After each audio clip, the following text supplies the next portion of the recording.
السلام علیکم ناظرین، آپ دیکھ رہے ہیں ہمارا پروگرام بیٹک اور میں ہوں آپ کا میزبان جاوید خان۔ آج ہمارے ساتھ موجود ہے رانا اکرام اللہ خان، صدر سیاسی کمیٹی تحصیل کے و رہنما سینئر رہنما جماعت اسلامی کے، اور ہمارے ساتھ موجود ہے شامل گفتگو سینئر صحافی اختر عباس اختر 67 نیوز سے۔ آج ہم ان سے پوچھیں گے علاقائی مسائل کے کچھ سوالات، اور یہ جو آج کل صدر کو بطور یہ میونسپل کمیٹی کا درجہ دیا جا رہا ہے، ہم اس حوالے سے ان سے پوچھیں گے۔ سب سے پہلے تو تھینک یو سر کہ آپ نے ہمارے پروگرام کو جوائن کیا اور اپنے قیمتی ٹائم سے میں وقت نکالا۔ سر آپ کا بھی ہم شکریہ ادا کرنا چاہتے ہیں۔ پہلا سوال آپ سے کرتے ہیں، بطور سیاسی کمیٹی کے صدر آپ کی کیا ذمہ داری ہے؟ بسم اللہ الرحمن الرحیم۔ میں سب سے پہلے تو آپ تینوں بھائیوں کا شکر گزار ہوں، اختر باس اختر صاحب کا اور انصاف نیوز جاوید خان صاحب اور سی 64 حافظ صاحب، حافظ علی صاحب۔ تو میں آپ سب بھائیوں کو بہت شکر گزار ہوں کہ آپ نے موقع دیا بات کرنے کا۔ تو آپ نے سیاسی کمیٹی کے حوالے سے بات کی ہے، تو سیاسی کمیٹی کی جو ذمہ داری ہوتی ہے وہ ہمارے جماعت کے اندر جو طریقہ کار ہے وہ یہ ہے کہ ہم اپنا جتنا بھی جو سیٹ اپ ہے ہمارے اس تحصیل کے اندر، اس میں ہم ہر جو مقامی جماعت ہوتی ہے جو پہلے یو سی کی بنیاد پر ہوتی تھی، اب وہ ولیج کونسل کی بنیاد پر ہے، اس کے اندر ہم نے تنظیم سازی پہلے کرنی ہوتی ہے، اور پھر کس ساتھی نے الیکشن لڑنا ہے اس کو بطور ہم جو الیکشن لڑنا ہوتا ہے اس کو گروپ لیڈر کہتے ہیں، خواہ وہ صوبائی اسمبلی کا ہو، خواہ وہ این اے کی سیٹ پر ہو اور چھوٹے لیول پر ہو، ایک اس میں ایک گروپ لیڈر ہوتا ہے اور اس کے ساتھ ایک ٹیم بنتی ہے۔ اس طرح وہاں ہم ایک اپنا ایک یونٹ بنا لیتے ہیں سیاسی کمیٹی کا، اور وہ معاشرے کے اندر جو سماجی کام ہے اس کے اندر اپنا ورک کرتا ہے، اور اس طرح وہ اس کام کو لے کر آگے بڑھتا ہے۔ اس سیاسی کمیٹی کی ذمہ داری ہے ہماری۔ سر یہ بتائیں، میونسپل کمیٹی تشکیل پانے کے بعد نئے سیٹ اپ کے بارے میں ذرا ہمیں آگاہ کریں۔ جو نیا سسٹم آیا ہے وہ دراصل ایک بالکل مختلف ہے۔ جتنے بھی اس سے پہلے جتنے بھی سسٹم آئے ہیں جی، سب سے پہلے جو سسٹم آیا تھا وہ صدر ایوب خان صاحب نے پہلا تعارف کرایا تھا، جو میں یہ لوکل باڈی کا تھا۔ اس میں بی ڈی ممبر بنتا تھا، اصل میں وہ لفظ ہے انگلش کا بی ڈی، اس کا معنی ہے بیسیکل ڈیموکریسی، اور اردو میں اس کو کہتے ہیں بنیادی جمہوریت۔ وہ نظام تھا، اس کے اندر وہ 80,000 ہمارے پاکستان کے اندر یہ ممبر بنے تھے، اور 80,000 جو ممبر بنے تھے ان سے صدر ایوب خان نے اپنے اگلے 5 سال کے لیے ووٹ لیا تھا۔ یہ اس کی شروعات ہیں، اور اس کے بعد یہ سلسلہ چلا، لیکن جتنے بھی لوگ آئے ہیں، جتنے بھی حکمران آئے ہیں، وہ سبھی نے پچھلے کو کنڈیم کیا اور نیا نظام دیا۔ جب پچھلے کی سمجھ آ جاتی تھی تو دوسرا نیا نظام لیتا ہے۔ جو بعد میں جنرل ضیاء الحق صاحب نے جو پروگرام دیا وہ بالکل آسان تھا سب کے لیے، بالکل سادہ سا نظام تھا، وہ سمجھ میں آ جانا تھا، اور ڈپٹی کمشنر اس کا انچارج ہوتا تھا، کمشنر ہوتا تھا، بی ڈی بنتے تھے، اور سارا نظام تھا۔ لیکن یہ جو اب نظام آیا ہے یہ بالکل نیا ہے، لیکن ہے زبردست ہے۔ اگر لوگوں کے اندر اویئرنیس پیدا ہو، لیکن گورنمنٹ نے اس کے لیے کیا کچھ نہیں ہے کہ لوگوں کو جا کر کو پروگرام آتے، کو پروجیکٹ مینیجر جاتے، لوگوں کے دیہات کے اندر جا کے کوئی این جی او جاتی، کسی نے ابھی تک اس کا تعارف ہی نہیں کرایا ہے۔ لیکن نظام اتنا بہترین ہے کہ اصل میں یہ جو یہ نیا نظام آیا یہ متناسب نمائندگی بناتا ہے۔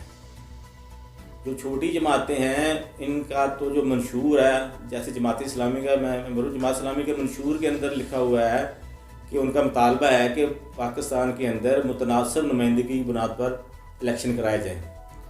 متناسب نمائندگی کا مطلب یہ ہوتا ہے کہ اس میں کوئی ووٹ ضائع نہیں ہوتا ہے۔ پاکستان کے اندر اگر پاکستان تحریک انصاف کا 2 کروڑ ووٹ ہے تو وہ 2 کروڑ ووٹ تحریک انصاف کو پڑے گا، ٹھیک ہے۔ وہ اور اسمبلی کے اندر ان کو کہیں کہ الیکشن کمیشن میں اپنے 200 آدمی لے آئیں، وہ اس طرح اچھے لوگ بھی اندر چل جائیں گے، جبکہ کہ دوسرے آدمی چل جاتے ہیں۔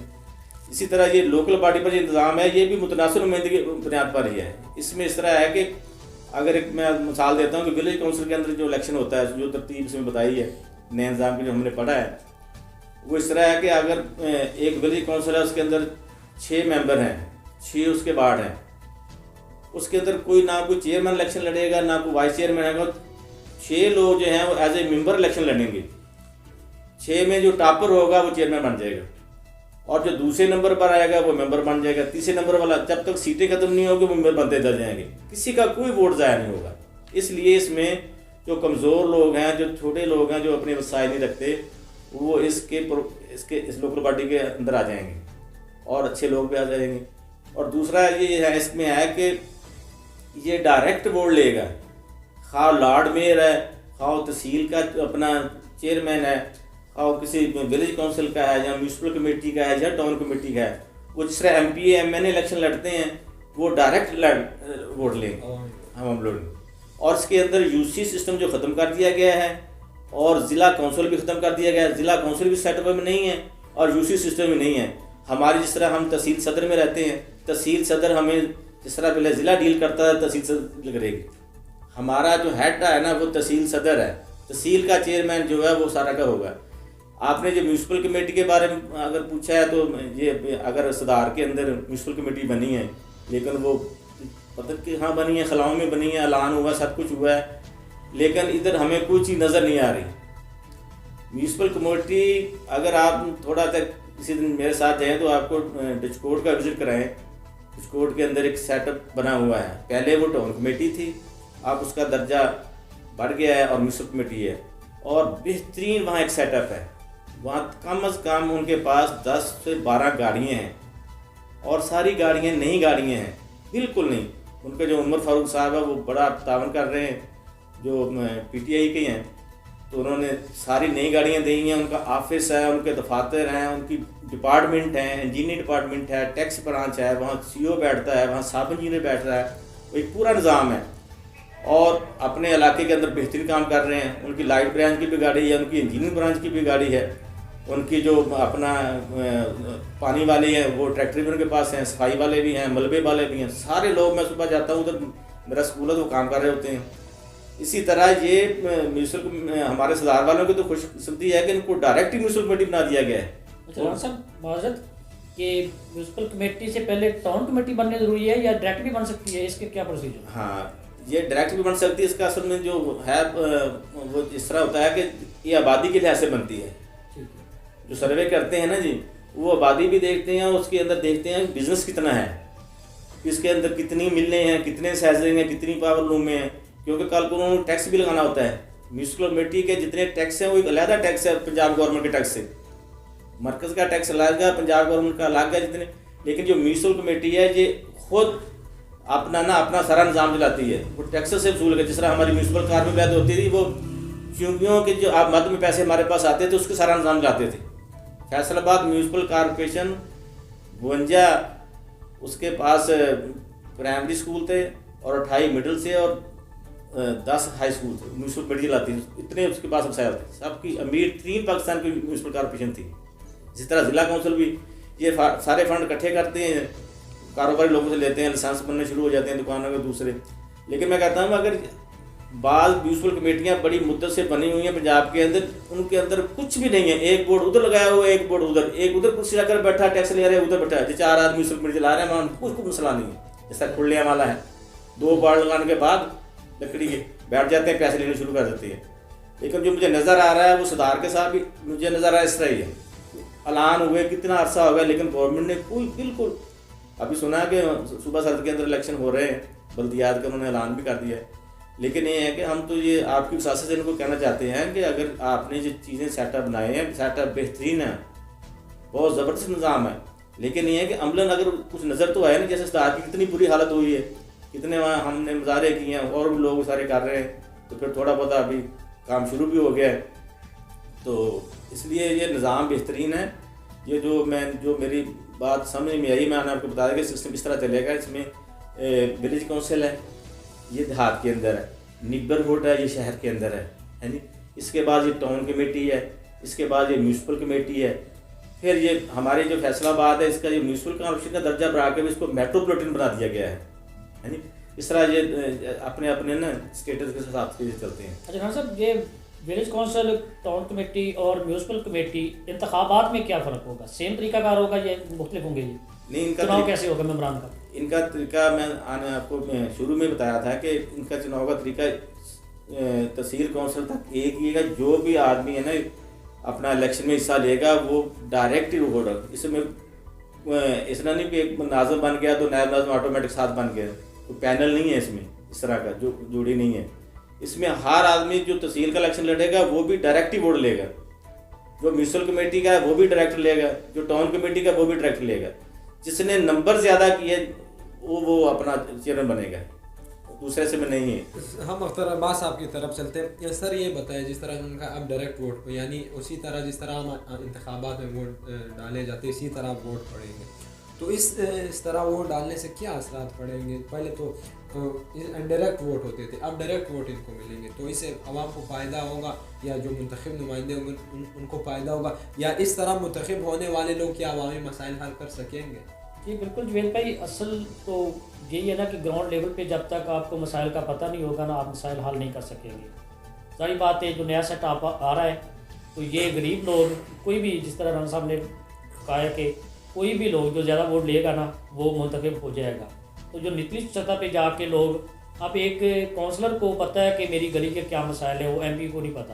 ہمارے ایم پی ایم این اے کو ابھی تک یہ نہیں پتہ، جنہوں نے 4-5 الیکشن لڑے ہیں، کہ ہمارے گاؤں میں کتنے دیہات ہیں یا کتنی آبادی ہے یا مسائل کیا ہے۔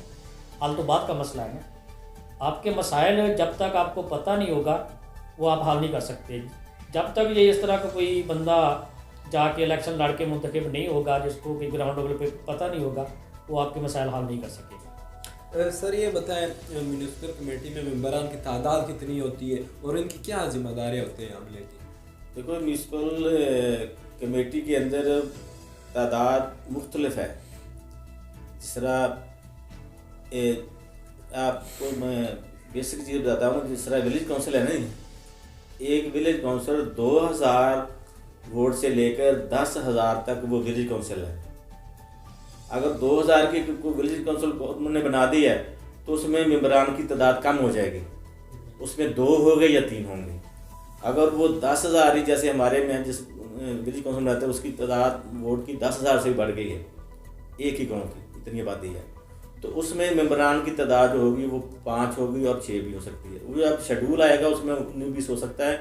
تعداد ووٹ کے لحاظ سے اس سے وارڈ بنیں گے، اس کے حساب سے ہوگا، لیکن وارڈ میں بھی نہیں ہوگا۔ لیکن یہ جس طرح پرویز مشرف صاحب کے دور میں تھا نا، وہ اوپن، اس کا حلقہ انتخاب اس ممبر کا، وہ اس کا کوئی وارڈ تک محدود نہیں ہوگا، نہ دوسری گلی تک نہ ہوگا، وہ پورا ہوگا، پوری ولیج کونسل ہوگی، پورا ٹاؤن ہوگا۔ دیکھو، ایک تحصیل کا جس نے الیکشن لڑنا نا، سب سے مشکل 3 الیکشن ہے، بہت بڑی تحصیل ہے یہ فیصل آباد کی تحصیل صدر جو ہے، ہاں جی، ممکن ہی نہیں ہے کہ وہ گھر گھر تک آدمی جائے۔ اس کے نیچے اسٹیک ہولڈر ہوتے ہیں، ایم این اے جو ناظم نائب ناظم، ان سے مدد لے کر الیکشن لڑے گا۔ لیکن یہ ہے کہ صحیح طریقہ یہ ہے کہ ہر آدمی کے پاس پہنچے گا تو صحیح نہ کوئی کہتے، یہ گھروں میں بیٹھ کر جو بنا لیتے ہیں، اس طرح یہ آبادی کے لحاظ سے اس کا جو نا یہ ترتیب بنتی ہے۔ اور جو پاور ہے، جو اختیارات ہے، وہ ابھی تک جب تک صحیح معنوں میں شیڈول جاری نہیں ہوتا، جب تک الیکشن کمیشن نہیں کرتا۔ الیکشن کمیشن تو بار بار کہہ رہا ہے گورنمنٹ کو، ہاں، لیکن گورنمنٹ آئے دن کوئی نہ کوئی بہانہ بنا کر نا ووٹ لیتے تھے، مخلص نہیں ہے۔ حقیقت میں یقین کریں کہ دنیا کے اندر جس ملک نے بھی صحیح معنوں میں ترقی کی ہے، انہوں نے بلدیات کو اچھا کیا، ترقی کی ہے۔ یہ ایک بہت اہم چیز ہے، یہاں سے آدمی سیکھتے بھی ہیں اور آگے جاتے ہیں۔ ہمارے آج جتنے بھی اس حلقے کے ہیں سب پہلے ممبر بنے ہیں۔ یوسف رضا گیلانی 3 دفعہ ممبر بنا ضلع کونسل کا، 3 دفعہ، ایک دن وزیر اعظم بنا ہے۔ دوسرا میرے دوست اپنے میاں فیملی ہے، سارے یہ ممبر ہی تھے۔ میاں فاروق اس کے والد صاحب ممبر تھے، میاں فاروق خود ممبر ضلع کونسل بنا، اس کا بھائی بنا، جتنے لوگ ہیں، میاں عبدالقیوم اوان میونسپل کونسلر تھا، ملک محمدی میونسپل کونسلر تھا، قبر زمان امان میونسپل کونسلر تھا، چودھری غلام حسین میونسپل کونسلر، سب یہاں سے اوپر گئے ہیں۔ اور زبردست طریقہ، وہاں بحث ہوتی ہے، اپوزیشن ہوتی ہے، سیکھتے ہیں، کام کرتے ہیں۔ لیکن میں جو سمجھتا ہوں وہ یہ بات ہے کہ یہ گورنمنٹ چاہتی نہیں ہے۔ پہلے تو المیہ یہ ہے کہ تحریک انصاف سب سے زیادہ اس کی علمدار ہیں، بہت انہوں نے اپنا فوکس کیا اس پر، لیکن اب یہ بھی ذہنی طور پر اس تینوں پارٹیاں مسلم لیگ نون، پاکستان پیپلز پارٹی اور تحریک انصاف یہ دل سے نہیں چاہتے کہ الیکشن ہو. جناب صاحب اس کی وجہ میں تو یہ جانتا ہوں، آپ تائید کیجیے گا کہ ہمارے منتخب نمائندے نہیں چاہتے، ان کی سیاست ختم ہوتی نظر آ رہی ہے اگر یہ سیٹ اپ آ گیا. بالکل بالکل تو اس طرح اگر گراؤنڈ لیول پہ یہ چھوٹے نمائندے مسائل حل کرنے لگے تو ان کا تو سیاست ختم ہو جائے گی. ان کو اپنا رقیب سمجھتے ہیں، جس طرح آدمی ہوتا ہے نا، کسی آدمی دوسرے کو تو کہتا بھی نہیں، کیونکہ یہ ہماری جو جتنی لیڈرشپ ہے نا یہ پیراشوٹ کے ذریعے آتی ہے. دیکھیں نا آج چھوٹے چھوٹے بچے آگے ہوتے ہیں، 80-90 سال کے سینئر پارلیمنٹیرین جو پیچھے کھڑے ہوتے ہیں، کیا کتنا بڑا دیکھو دکھ ہوتا ہے یقین کر. جو اعلیٰ کردار کے مالک ہوتے ہیں، پڑھے لکھے بھی ہوتے ہیں، وہ بچوں کے سامنے وہ کھڑے ہوتے ہیں، وہ ان کے ہاتھ باندھ کر کھڑے ہوتے ہیں. جمہوریت کے نام پہ جو لوگوں کو لڑواتے ہیں اپنی پارٹی میں جمہوریت نہیں ہے. وہ اس لیے چاہتے ہیں کہ یہ نیچے سے لوگ اوپر آئیں نہ. سر آپ سے سوال پوچھتے ہیں، علاقے کو میونسپل کمیٹی کا درجہ اگر مل جائے تو اسے کیا فائدہ ہوگا؟ فائدہ میرے بھائی ساری بات ہے، اگر ہمارا میونسپل کمیٹی کا درجہ مل جاتا ہے، جس طرح رانا صاحب کہہ رہے ہیں کہ اس طرح وسائل ہمارا اپنا ایک سیٹ اپ ہوگا، اپنا ایک بجٹ دکاندار سے اکٹھا کیا جائے گا، وہ اگر ہمارے پہ خرچ ہونا شروع ہو جائے گا تو ظاہر بات ہے کہ ہمارا علاقہ جو ہے یہ تیزی سے ترقی کرنے لگے گا. کیونکہ گورنمنٹ کے پاس اتنے وسائل نہیں ہوتے، وسائل اور مسائل حکومت کے صحیح نمائندے تک پہنچائے نہیں جاتے، بہت سارے مسائل ہیں. اس طرح اگر منتخب نمائندے گراؤنڈ لیول پہ آ کے، یعنی ہمارے منتخب ہمارے اپنے نمائندے منتخب ہو کے ہماری آواز بلند کریں گے، ہمارے اپنے جو مسائل ہیں وہ صحیح طریقے سے پہنچیں گے، ہمارا اپنا بجٹ ہم پہ خرچ ہوگا تو ظاہر بات ہے وہ تیزی سے ترقی ہوگی. یہ بتائیں اس علاقے کے اصل مسائل کون کون سے ہیں؟ پہلے تو میں یہ ان کی بات میں ایک اور بات کرتے ہیں، آپ نے پوچھا تھا اختر بھائی صاحب کو کہ ان کے فائدے کیا ہیں. فائدے تو ان کے جو مین ہے نا وہ آپ کو بتاتا ہوں کہ سب سے بڑا فائدہ یہ ہے کہ یہ میونسپل کمیٹی جب بنتی ہے تو اس میں کم از کم ہمیں کو 50 کے قریب خاکرو سینٹری ورکر مل جائیں گے صفائی کے لیے، صفائی کا نظام بہتر ہوگا. اور اس کے بعد ہمیں وہ سیوریج مین مل جائیں گے. اس کے بعد ہمیں جو پیچ ورک کی سڑک خراب ہو جاتی ہے، ٹوٹ جاتی ہے، ایک ہمیں روڈ گینگ مل جائے گی، وہ ہمارے کام کریں گے. پھر ہمارا جو نکاح کا ہے، طلاق کا ہے، جو یہ سسٹم ہے، تاریخ پیدائش کا ہے، فوتگی کا ہے، یہ سسٹم بہتر ہو جائے گا. یہ لوگوں کو بنیادی سہولت ملے گی.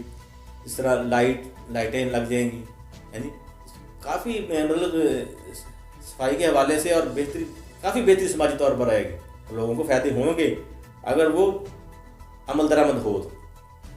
یہ میں نے آپ سے سوال یہ اصل میں پوچھا تھا کہ علاقائی مسائل کون کون سے ہیں؟ آپ 2-3 ایسے مسائل بتانا جو اس ٹائم ٹاپ پہ ہیں. دیکھو سب سے بڑا مسئلہ تو خاص کر صدار کا یہ ہے کہ جو میں محسوس کرتا ہوں، ہم ایک دفعہ ممبرشپ کر رہے تھے جماعت اسلامی کے لیے، ایک طرف سے شروع ہوئے، وہ پورا جو ایریا تھا نا پاور لوم کا تھا. ڈاکٹر صاحب کے شروع ہوتا ہے پیچھے تک جاتا ہے، دوسرے ایک آدمی بلاتے تھے. وہ اندر سے جو بھی آدمی آتا تھا نا بات کرنے کے لیے، یقین کریں کہ وہ بعض آدمی اس طرح کے ہوئے تھے جس طرح کسی قبر سے نکل کر آئے ہیں. ان کے یہ رخسار جو ان کے چہرے کی ہڈیاں باہر نظر آتی تھی اور آنکھیں اندر کو تصویر ہوئی تھی. اور 3-4 NGO نے یہاں سروے بھی کیے ہیں تو کہتے ہیں فیصلہ آباد میں سب سے زیادہ جو مریض ہیں ٹی بی کے وہ صدار کے اندر ہیں. اس کی بنیادی وجہ کیا ہے؟ اس کی بنیادی وجہ یہ ہے کہ وہ یہ پاور لوم کا کام کرتے ہیں. ان کو اس وجہ سے جو وہ ڈسٹ ہے نا، جو کاٹن ڈسٹ جو ہوتا ہے، اس کی وجہ سے ان کے جو پھیپھڑیوں کی بیماری شامل ہوتی ہیں. وہ اتنے پڑھے لکھے نہیں ہوتے، وہ ہیلتھ کی بیسک چیزوں کو بھی نہیں سمجھتے، چائے بھی زیادہ پیتے ہیں، سگریٹ بھی پیتے ہیں اور بعض سوتا پورے نہیں ہیں. لیکن سب ان کو کوئی بنیادی سہولت نہیں ہے. ان پاور لوم کرنا ان کو کوئی تحفظ بھی نہیں ہے سوشل سیکورٹی کے حوالے سے بھی. سب سے میں تو کہتا ہوں سب سے بڑا مسئلہ جو ان لوگوں کو کروڑوں روپیہ کما کر دیتے ہیں لیکن ان کو کوئی پریشانی حال نہیں ہے. دوسرا مسئلہ یہ سب سے بڑا ہے جو یہ صفائی کے حوالے سے ہے. آپ کے سامنے آپ ایک پورا ہفتہ ہم نے لگایا بھی ہے، دیکھتے ہیں کتنا بڑا ہے. صفائی کا نظام بالکل ختم ہے، کوئی پتہ نہیں ہے، کوئی پانی کا نکاسی کا کہاں جائے گا. یہ ایسے ہی ہیں عارضی طور پر، جہاں بھی عارضی طور پر کو پراپر نہیں ہے. کوئی ٹیوب ویل وغیرہ کنویں وغیرہ بنتے ہیں، ایک سیریل سسٹم کا نظام ہوتا ہے جہاں وہ جاتا ہے پھر آگے پانی جاتا ہے، لیکن یہاں کوئی نہیں ہے. جب وہ پہلے کسی سے سیل ہو جاتی ہے تو بند کر دیتی ہیں وہ نالا بھی بند ہو جاتا ہے. اس طرح پہلے تو ہے کہ اس کا سیوریج سسٹم جو بنیادی چیز ہے، جتنی بیماریاں پھیل رہی ہیں، جتنا کم ہو رہا ہے، گورنمنٹ کا تو خود اپنا بھی منصوبے شامل ہیں کلین اینڈ گرین کا، سرسبز اور صاف پاکستان. لیکن آپ دیکھ لیں کہ سرسبز صاف پاکستان کی پہلی بنیادی چیز ہے کہ یہ ٹائیفائڈ بیماری ہے، جو ہیپاٹائٹس سی ہے، جتنی بیماریاں ہیں جو اسی چیز سے پھیل رہی ہیں، جو ان کے گھروں کے اندر بھی، ان کی دکانوں کے اندر سامنے گندگی کے ڈھیر لگے ہوئے ہیں. سب سے بڑا مسئلہ یہ ہے جو ہیلتھ کے حوالے سے ہے. اور دوسرا جو مسئلہ ہے، تیسرا مسئلہ یہ تجاوزات کے حوالے سے ہے. ایک آدمی کی 10 فٹ کی دکان ہے تو اس نے 30 فٹ آگے جگہ رکھی ہوئی ہے، اس کو کوئی پوچھنے والا نہیں ہے. بازار کے اندر تجاوزات بالکل من مانی آپ کر رہے ہیں. یہ 2-3 سال تو اور بڑے ہیں، لیکن یہ میجر یہ مسائل ہیں. سر ہم آپ سے یہ آخری سوال پوچھتے ہیں، جس طرح ان کا کہ تجاوزات، یہ جو ناجائز تجاوزات ہو رہے ہیں آج کل، جو لوگ قبضہ جمائے ہوئے، اس بارے میں آپ کیا کہو گے؟ بھائی یہ کوئی حکومت کا نہیں ہے، ہمارے یہ خود کے بھی کچھ ہے نا. اگر میں دکاندار ہوں تو مجھ کو چاہیے نا کہ میں اپنی ذمہ داریاں نبھاؤں یا میں اپنے اس حد تک رہوں. ہر کام گورنمنٹ تو نہیں کرے گی نا، ہمیں بھی. تو دوسری بات ہے کہ ہم آواز نہیں اٹھاتے. اگر ایک بندہ 1 فٹ تجاوز ہو رہا ہے اپنی حد سے، تو اگلا دکاندار جو وہ 3 فٹ کرے گا. بجائے اس کے کہ ہم اگر اس کو مل کے 2-4 ساتھی دکاندار بھی روکنا چاہیں تو اس چیز کو ہم روک سکتے ہیں. لیکن ہم نے یہی کیا ہے کہ اگر ایک نے 1 فٹ قبضہ کیا ہے نا تو میں نے 2 کرنا ہے. یہی سلسلہ ہے کہ اب آپ بازاروں سے گزر نہیں سکتے. سر یہ بتائیں، بلدیاتی انتخابات ہونے جا رہے ہیں، کیا جماعت اسلامی ان بلدیاتی انتخابات میں حصہ لے گی؟ آپ لوگوں کے اس ٹائم کیا خیال ہے؟ یہ ہم نے اس اپنے صوبائی حلقہ 108 کے اندر الحمدللہ ہمارے پوری تیاری کر لیا، اور اپنے جتنے بھی ہم نے ممبر کھڑے کرنے ہیں ان کو نامزد بھی کر دیا ہے، اور الحمدللہ وہ ورک بھی کر رہے ہیں. ہم ہر یونی کونسل کے اندر اپنا الیکشن میں حصہ لیں گے، اور ہم نے تحصیل صدر کے بھی لڑیں گے. اور ہمارے عظیم رنداوا صاحب کا امیر ضلع ہے، اپنا بشیر رنداوا صاحب کا، ان کے بیٹے ہیں، وہ ہمارے لارڈ میئر کے شورا نے ان کو اجازت دے دی ہے کہ وہ ہمارے لارڈ میئر کا الیکشن، ہر سطح پر الیکشن جماعت اسلامی کا پروگرام ہے. ولیج کونسل سے لے کر لارڈ میئر تک ہم الیکشن میں حصہ لیں گے. سر ان کے بارے میں آپ سے سوال پوچھنا چاہتا ہوں. پہلے تو ہوتے تھے، جس طرح میں ہمارے پہلے 20 ایسا ہوا کہ پہلے جو الیکشن ہوتے تھے وہ انڈائریکٹ ہوتے تھے، مطلب جو چیئرمین UC وغیرہ ہوتے تھے وہ جا کے ووٹ دیتے ہوتے تھے اور لارڈ میئر منتخب ہوتے تھے. اب عوام خود جا کے ووٹ ڈالے گی اور ان کو منتخب کرے گی. تو آپ کی نظر میں جماعت اسلامی بلدیات میں کس حد تک کامیاب ہو سکتی ہے؟ جوید بھائی، جماعت اسلامی وہ جماعت ہے جس میں حقیقی جمہوریت ہے، جس پہ کبھی کوئی کرپشن کا الزام نہیں لگا. لیکن المیہ یہ ہے کہ ہمارے ہاں شرافت اب جرم بنتا جا رہا ہے، جہاں پہ کسی شریف بندے کو ووٹ دینا کو گوارا نہیں کرتا. وجہ یہ ہے کہ جماعت اسلامی نہ کسی کو غلط طور پہ کسی پہ مقدمہ درج کرواتی ہے، نہ کسی ناجائز بندے کو جا کے چھڑواتی ہے.